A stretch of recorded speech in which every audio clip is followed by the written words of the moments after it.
अपनी प्रेडिक्शंस के लिए जानी पहचानी जाती हैं पूरे देश में, और आज उनसे हम कुछ अहम सवाल पूछेंगे और कुछ ऐसी बातें जो पिछले एपिसोड्स में बोल चुके हैं उन पे भी बात करेंगे।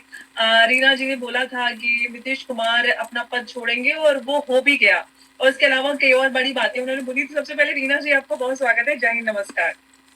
जय हिंद, नमस्कार Ambar ji. Thank you so much for having me once again. Thank you. Thank you so much. Reena ji, जब आपसे मैंने ये बिहार को लेकर सवाल किया था कि बिहार में किसकी सरकार बनेगी, तब आपने कहा था कि बीजेपी आएगी, नीतीश कुमार वापस से सीएम बनेंगे, और आपने कहा था कि वो अपना पद छोड़ेंगे भी, और वो हो भी गया। अचानक से ये खबर आती है कि वो सेंटर में जा रहे, राज्यसभा जा रहे हैं, और उन्होंने अपना पद छोड़ दिया। अब बिहार में आपको क्या नजर आ रहा है? सबसे पहले तो बिहार से पूछ लेते हैं।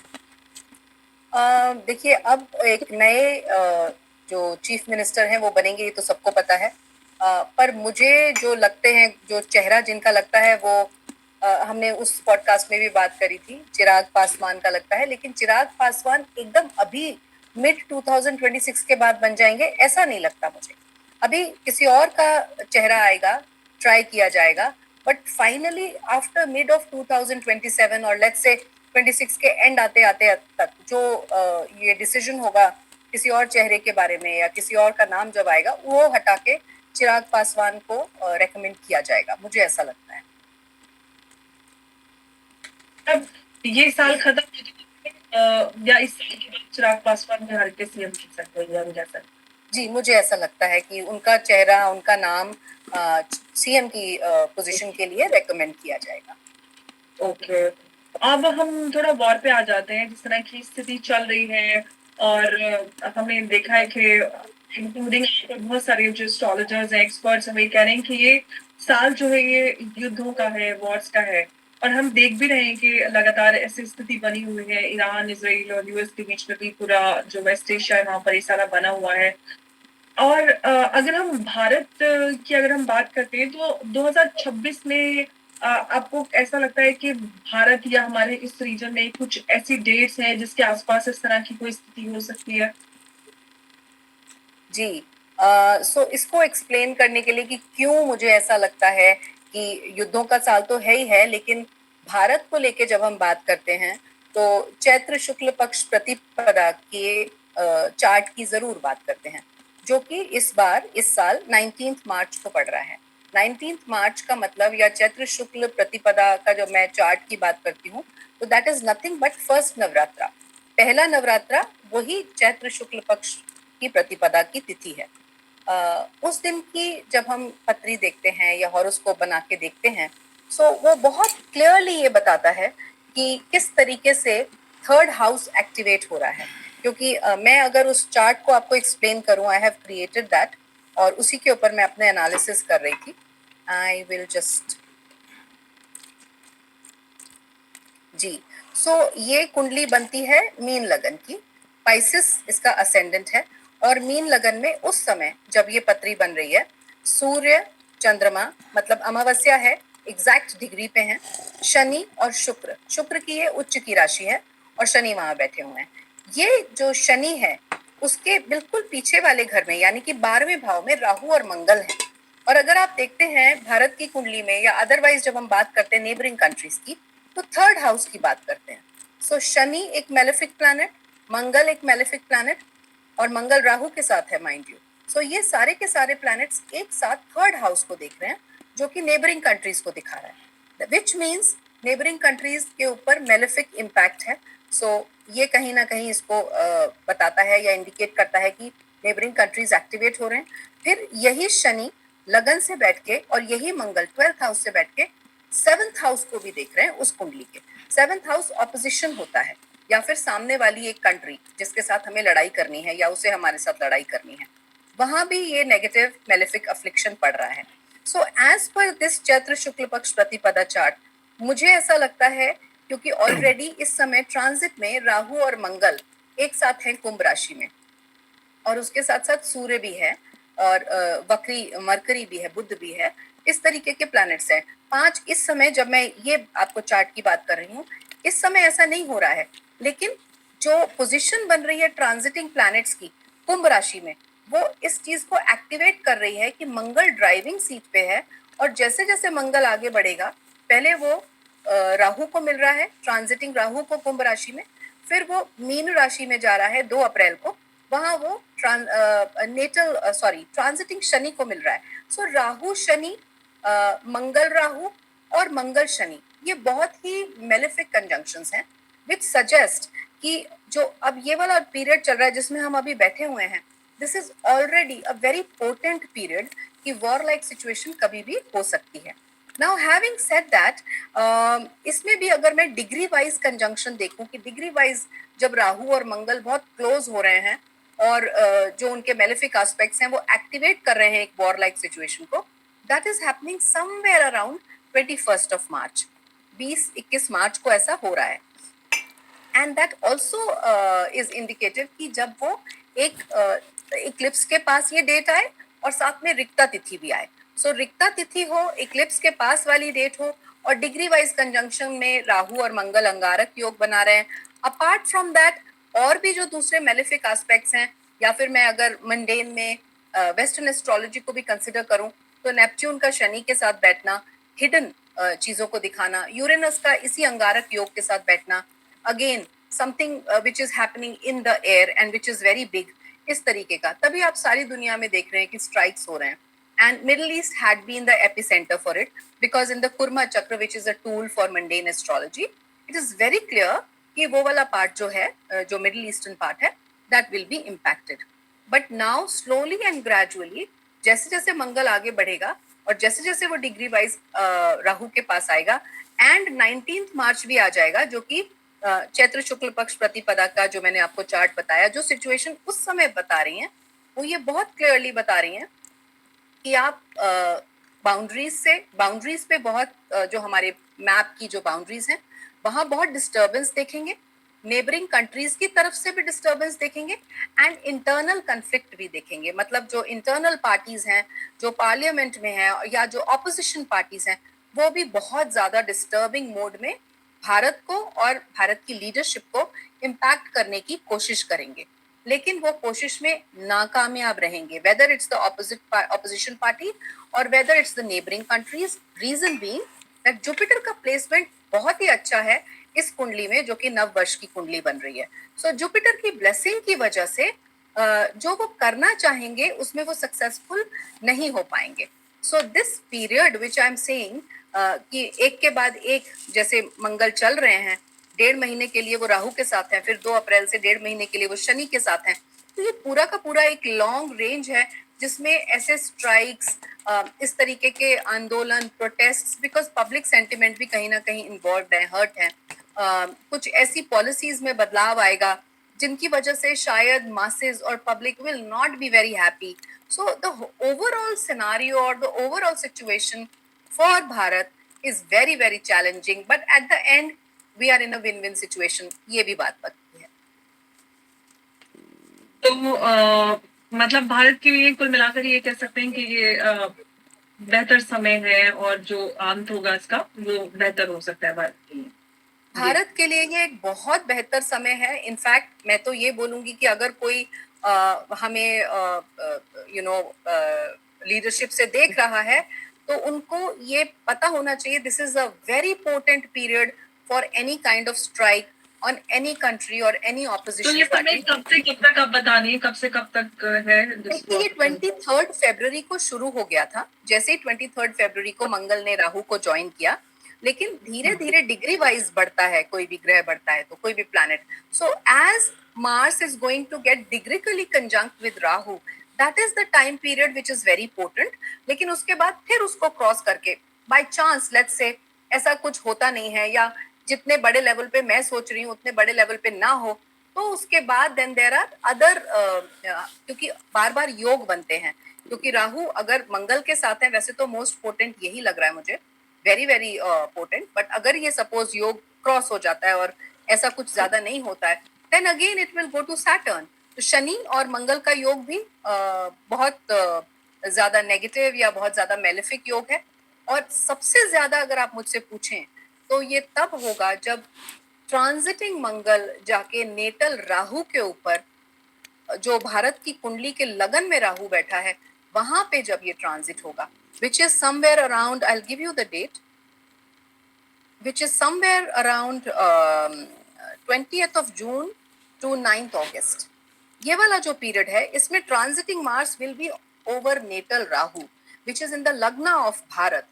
So that is something which is telling me these 2-3 time zones that I'm giving you, starting from 23rd February till 2nd April, and from 2nd April again 1.5 months, and after that a slight break in between, and then उसके बाद में 20 जून से 9 अगस्त तक फिर से. So ये बहुत ज्यादा वॉलेटाइल पीरियड है फॉर भारत, और इसमें आप किसी भी तरीके के प्रोटेस्ट, आगजनी, बहुत सारा ब्लडशेड, बहुत सारी वॉलेटिलिटी, ये सब देखेंगे. But the only blessing is Jupiter, which will not let India's economy go for a toss.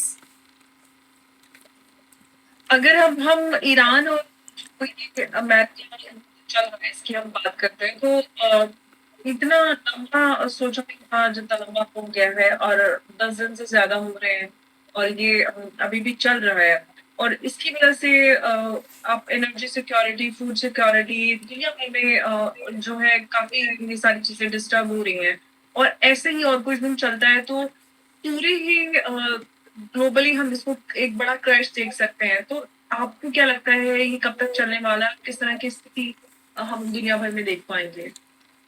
जी, सो देखिए, जब ये वॉर शुरू हुआ, दैट इज अगेन 23rd फरवरी के बाद ही वो पोटेंसी बढ़ी, अंगारक योग डिग्रिकली थोड़ा क्लोज आ गया, एंड 28 फरवरी को ये स्टार्ट हुआ.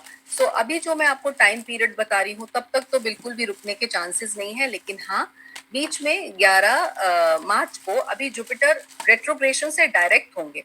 सो आप देखेंगे थोड़े से दिनों के लिए, जैसे रशिया यूक्रेन वॉर में भी कई बार बीच बीच में सीज फायर हुआ या वॉर को रोका गया जस्ट फॉर सम डेज, तो वो जस्ट फॉर सम डेज वाला सिचुएशन यहाँ पे भी आ सकता है आफ्टर 11th मार्च. लेकिन ये वॉर, अगर मैं बोलूँ आपको कि एकदम जल्दी से खत्म हो जाएगा, तो जल्दी से खत्म नहीं होगा. This is going to spread like a fire in the middle east, और नॉट ओनली जो कंट्रीज अभी आपको दिख रहे हैं, अभी तो और कंट्रीज इसमें इन्वॉल्व होने वाले हैं, बहुत सारे देश इन्वॉल्व होंगे, और इसी वजह से इकोनॉमी जो है वर्ल्ड वाइड वो क्रैश होने का डर है, या यूं कहूं कि इकोनॉमी बहुत बुरी तरीके से इम्पैक्ट होगी इन्हीं सभी देशों में. ये कहें कि अभी नहीं, और जो क्रैश जो हमें सिचुएशन नजर आ रही है हर देश में तेल को लेके, फूड सप्लाई और इन सारी चीजों को लेके, वो स्थिति और ज्यादा गंभीर हो सकती है. बिल्कुल, और ज्यादा गंभीर, डेफिनेटली डेफिनेटली मुझे ऐसा दिखता है कि और ज्यादा गंभीर हो सकती है. आप इसको लेके चलें, बट बीच बीच में थोड़ा सा एक रिस्पाइट जैसा लगेगा कि बीच बीच में जैसे सब कुछ ठीक हो गया है, या थिंग्स आर गेटिंग बेटर, जैसे 2 दिन 4 दिन 5 दिन, maybe a week's time, but then it will again erupt. Okay, अच्छा हम दुबई की बात करते हैं. दुबई वहां पर हमने देखा बिजनेस, इन्वेस्टमेंट और सारे ही एक्सपेक्ट, हर कोई वहीं पे नजर आ रहा. इंडियंस को भी देखें, फिल्म इंडस्ट्री के लोग, इन्फ्लुएंसर्स, सब वहीं पे जाकर इन्वेस्टमेंट कर रहे थे, इनफैक्ट आम लोग भी. और एक भारतीयों के लिए एक सेकंड होम सा दुबई हो गया था. आज दुबई की जो सिचुएशन है, आपको क्या लगता है इस वॉर के बाद दुबई उस स्थिति में रह पाएगा, या दुबई का हम कहें कि अब वो समय समाप्त हो चुका है जिस पीरियड में वो था? नहीं नहीं, दुबई डेफिनेटली रिकूप कर जाएगा, बिकॉज अभी अभी 2 मार्च को जो शुक्र हैं वो एग्जॉल्टेड राशि में गए हैं, एग्जॉल्ट हुए हैं, तो शुक्र वहां ऑलमोस्ट 1 महीने के लिए रहेंगे. सो आप देखेंगे कि धीरे धीरे जो दुबई की जो लाइफस्टाइल है, या दुबई की जो लाइफ हैम्पर हुई है लोगों की, और जिस तरीके से, मैं ये तो नहीं बोलूंगी कि इस 1 महीने के अंदर सडनली प्रॉपर्टी रेट्स और सारी चीजें ठीक हो जाएंगी, जो कुछ भी वहां परेशानी हुई है, but definitely slowly and gradually Dubai will be back in shape. बिल्कुल ठीक हो जाएगा, बट समय लगेगा. बट दूसरे जो कंट्रीज हैं वो कहीं ना कहीं हैम्पर होने शुरू हो जाएंगे, and in the long run, जो मैंने आपको टाइम बताया, which I am telling you somewhere around that June and August वाला, उसमें आप एक और चीज देखेंगी, या by the end of this year आप एक और चीज देखेंगी कि भारत के साथ मिडिल ईस्टर्न कंट्रीज खड़े दिखेंगे आपको, which is very rare, very strange. Saudi Arabia, Israel तो है ही, बट सऊदी अरेबिया जो कि अनएक्सपेक्टेड है, वो कहीं ना कहीं भारत के साथ आता हुआ दिखता है. ओके, तो हम ये कह सकते हैं कि जो वेस्ट एशिया है उसके जो जियोपॉलिटिकल डायनामिक्स है वो चेंज होने वाले हैं अब आने वाले डेफिनेटली, इस ओलंपिक के बाद। बिल्कुल, बिल्कुल। हाँ जी, हाँ जी। Are the whole world order is shifting. ये बिल्कुल शिफ्ट हो रहा है और मल्टीपोलराइज़ेशन की तरफ अब हम जा रहे हैं। सो कंपेयर करेंगे जब तो देखेंगे कि बहुत सारे देश जो हैं they are looking up to Bharat as the safe haven actually. अभी एकदम से नहीं, लेकिन हाँ, अगला कुछ 5, 7, 8 साल में आप देखेंगे 2032, 2034 के बाद कि धीरे-धीरे लोगों का जो विश्वास है ऑलरेडी बनना शुरू हो गया है। जहाँ यूएसए अपना विश्वास, अपना फेथ खो रहा है, वहीं भारत अपना फेथ बढ़ा रहा है, whether it's economy, whether it's weapons, whether it's the defence system और लॉजिस्टिक्स और tech, in everything we are improvising, we are really doing well. बिल्कुल, लेकिन अगर हम पाकिस्तान की बात करें तो पाकिस्तान में ऑयल रिजर्व्स की बात करें तो उनके पास सिर्फ 3 दिन का ऑयल रिजर्व है और पहले ही वहां पर लोग सड़कों पर आ चुके हैं, गोलियां चल रही है तेल के लिए और वैसे ही हम जानते हैं पाकिस्तान की इकोनॉमिक कंडीशन खराब है। पाकिस्तान का क्या हाल होने वाला है जो अभी इस समय स्टार्ट हुआ है उस सब में? जी देखिए, पाकिस्तान तो फिनिश्ड है actually, it's almost finished. It's just that कि वो लोग एक्सेप्ट नहीं कर रहे हैं। उनका इकोनॉमी बिल्कुल खत्म है, क्रैश्ड है। They are fully dependent on some neighbouring countries who were helping. उन्होंने भी अब मदद करना बंद कर दिया है। So Pakistan is actually on the roads already. वो बिल्कुल ही खत्म है। और जैसा जो मैंने आपको डेट्स दी हैं उसमें कहीं ना कहीं मुझे बहुत क्लियरली लगता है कि पाकिस्तान का जो पीओके वाला हिस्सा है वो हम ले ही लेंगे bye the end of this year. इस साल से पहले पहले आ ही जाएगा, बल्कि मुझे तो थोड़ा जल्दी भी आता हुआ लग रहा है। Just to be on the safer side I am saying end of 2026, but then Pakistan is almost done and dusted. काफी बड़ी भविष्यवाणी है और सुनने में काफी अच्छा लगता है क्योंकि लोगों को काफी इंतजार रहता है कि क्यों हमारे पास वापस आने वाला है। और हम इनफैक्ट बलूचिस्तान की भी बात करते हैं, अफगानिस्तान और बलूचिस्तान दोनों ही तरफ इस तरह की सिचुएशन है क्योंकि ईरान से बॉर्डर शेयर होता है। यहाँ पर भी कुछ होने वाला है, कुछ हलचल होगी या कुछ हम नक्शा नहीं, बदलते वही हुए होने ही देखेंगे वाला है। कुछ। पाकिस्तान एक्चुअली घिर चुका है और घिर जाएगा। एक तरफ से अफगानिस्तान अटैक कर रहा है, एक तरफ से भारत अटैक कर रहा है, एक तरफ से बलूचिस्तान अटैक कर रहा है। सो पाकिस्तान अब किसी को भी will not be able to stand any attack. अब ऐसे वाला सिचुएशन हो रहा है। बलूचिस्तान तो as it is, I have said so many times, it's going to become an individual identity. एक अलग एग्जिस्टेंस अपनी क्रिएट कर रहा है और कर लेगा। Similar thing goes for Afghanistan. इस तरीके से पाकिस्तान को बिल्कुल ही एक तरीके से अकेला कर दिया गया है और कर दिया जाएगा because of I think their own Karma. So Karma cycle is being active. तो मतलब ये कह सकते हैं कि इस साल में नक्शे बदलेंगे, जो दायरे हैं वो चेंज होंगे, मैप्स रीड्रॉ होंगे पूरे ग्लोबली हंड्रेड हम परसेंट, देखेंगे। 100% boundaries are changing. Like I said, boundaries पे डिस्टर्बेंस है और बाउंड्रीज पे डिस्टर्बेंस होगा और हमारी मंगल की दशा चल रही है, मंगल आर्द्रा नक्षत्र का। सो हम तो लूजर है नहीं, ये बात पक्की है। और साथ में जो चैत्र शुक्ल पक्ष प्रतिपदा का जो चार्ट बना वो अपने आप में बहुत स्ट्रांग है। सो इतना स्ट्रांग चार्ट लेके जिससे साल की शुरुआत हो रही है हिंदू वर्ष की, और साथ में दशाएं मंगल की चल रही हैं जो 2032 तक हैं। सो भारत अब वो वाला भारत तो रह नहीं गया कि आओ और हमें मार के चले जाओ। So now it's in the more, I would say it's more in the attacking mode rather than being defensive. So I think one has to be careful and be aware that now Bharat is running Mangal's Dasha. अच्छा रीना जी, एक और सवाल मैं आपसे पूछना चाहती हूँ कि सिंस सभी एक्सपर्ट ये कहते हैं कि ये साल वॉर्स का है, तो जी ईरान, इसराइल और ये अमेरिका के बाद क्या और कोई अगला कॉन्फ्लिक्ट है जहां पर हम देखेंगे जैसे कि चाइना ताइवान या फिर इंडिया पाकिस्तान या कोई और ऐसा कुछ हम इस तरह के सिचुएशन कहीं और इमर्ज होते हुए देख सकते हैं? बिल्कुल, अब तो आप एक के बाद एक देखेंगे। देखिए, ये सवाल को मैं इस तरीके से आपको एक्सप्लेन करती हूँ। हम वर्ल्ड वॉर 3 कब होगा ऐसा बोलते हैं और ऐसा पूछते हैं। So world war doesn't happen in overnight. World war के 3 फेजेस होते हैं। So we are in the first phase right now. जहां मिडिल ईस्टर्न कंट्रीज सारे इन्वॉल्व हैं। फिर हम सेकेंड फेज में आएंगे जहां और थोड़े कंट्रीज इन्वॉल्व होंगे। आई विल नॉट से चाइना और ताइवान डायरेक्ट कोई डायरेक्ट वॉर लाइक सिचुएशन में जाएंगे, बट हाँ एक डिप्लोमेटिक वॉर लाइक सिचुएशन में तो वो हमेशा से हैं और वो चल ही रहा है और वो शायद बढ़ेगा। India Pakistan also I will not call it a war. War बराबरी के लोगों में होता है, so I will not say it will be a war, it will be a strike kind of a thing, in which Pakistan is in no condition कि वो हमें झेल सके।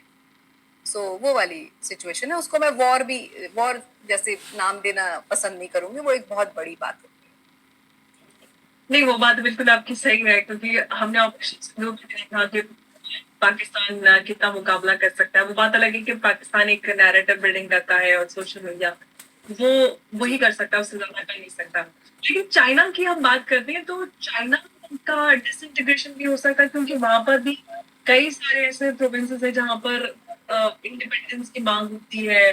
कुछ इस तरह के हालात हैं। आपको लगता है कि ऐसा कुछ पॉसिबल है चाइना को लेकर? बिल्कुल पॉसिबल है, क्योंकि इस समय शायद अभी तक ये चीज जो है पब्लिकली ओपन नहीं हुई है, बट चाइना में इकोनॉमी बहुत चैलेंज्ड है इस समय। चाइना में इकोनॉमी चैलेंज्ड है as per the chart of China, I can tell you. और वहां पे धीरे धीरे बहुत बड़ी बड़ी ऑर्गेनाइजेशंस, बहुत बड़ी बड़ी कंपनियां बंद हो रही हैं and we are not aware about it. But slowly and gradually China के पार्ट्स जो है, चाइना को अलग अलग खंडों में या अलग अलग पार्ट्स में डिवाइड होता हम जरूर देखते हैं, but in the long run China को मैं ऐसा नहीं देखती कि वो बिल्कुल कोलैप्स हो गया या खत्म हो गया। बट यस, कहीं ना कहीं चाइना जिस पोजीशन में आज है उस पोजीशन में तो बिल्कुल नहीं रहेगा। और जो होड़ में, इस दौड़ में जो है कि यूएस और चाइना का एक कंपटीशन जैसा रहता है। सो जब हम एक एथलीट की तरह रेसिंग ट्रैक पे दौड़ रहे होते हैं, सो आप अगले कुछ सालों में सबसे आगे भारत को ही देखेंगी। So whether it's manufacturing like China or technology like China, in everything Bharat is going to supersede because 2032 में राहु की महादशा आएगी, तब कहीं चाइना भी एक बैक सीट ले लेगा। अच्छा, इकोनॉमिक कंडीशन की बात करते हैं, क्योंकि ग्लोबल करप्शन जैसे सिचुएशन बनना शुरू हो गई है जब से स्ट्रेट ऑफ हॉर्मुज ईरान ने बंद किया है। क्योंकि ग्लोबल सप्लाई चेन, अगर हम एनर्जी की भी बात करते हैं तो 30% oil, 17% gas straight of Hormuz से निकलता है। प्लस और भी जो गुड्स हैं खाने पीने की और जो एफएमसीजी प्रोडक्ट बहुत सारे होते हैं जो इधर से उधर जाते हैं। कहीं ना कहीं बहुत बड़ा असर हमें आना शुरू हो गया है उस पे।